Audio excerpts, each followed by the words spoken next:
it will be caught?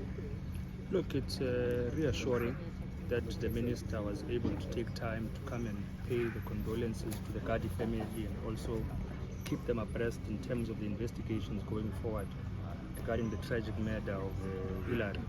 So it is reassuring, and it's part and parcel of his duties. It's nothing surprising in that regard.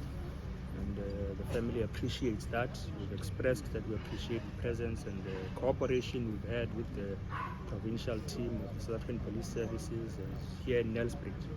So the family has expressed our appreciation for that, and the minister has shared reassuring words that this matter will be brought to book outside of speculation and any other type of innuendo about what may be the motive behind the tragic murder of Hillary Gardee. So we appreciate that, and we want to also extend our appreciation to the general public and the people who have mobilized on social media to ensure that Hillary was found. And unfortunately, the chapter of Hillary Gardee has ended in a tragic manner, and it must be instructive to all of us that the scourge of gender-based violence in South Africa is something we need to address with a sense of urgency. And we hope that what was done for Hillary can be done for other families as well. And yeah, we are encouraged by that, and we hope that we'll bring the perpetrators to book. How is the family doing, especially Mr. Gardee himself?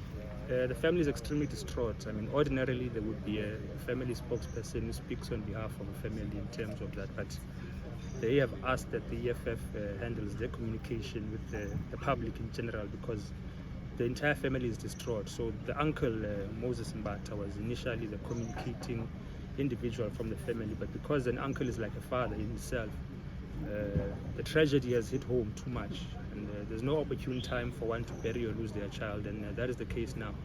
So as the EFF, we're only lending a helping hand, patching the gap where the family cannot, and allowing them to mourn in peace, and ensuring that the public is kept abreast in terms of where they are. But it's they're distraught, and naturally so, and we do send our condolences, and we appreciate all of the condolences that have been sent on social media, but we do ask that the family be given the space to mourn, to grieve in peace, and also come to grips with this tragedy. At this stage, do you maybe know when we know it's a bit early, but do we know if you guys have concluded with regards to the funeral arrangements? Not at this stage. They are being initiated now, so we've arrived here, and of course everyone is visiting today.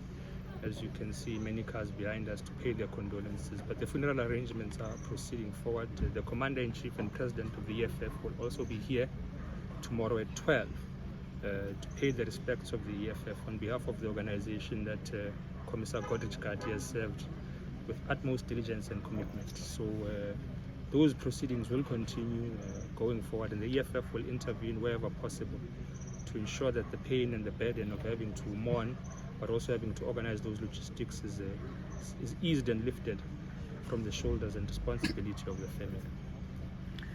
And how is the 3-year-old child currently? Because we know that when she was abducted, the child was with her. Sorry. Does perhaps the child maybe recall the last moments of the incident when it took place?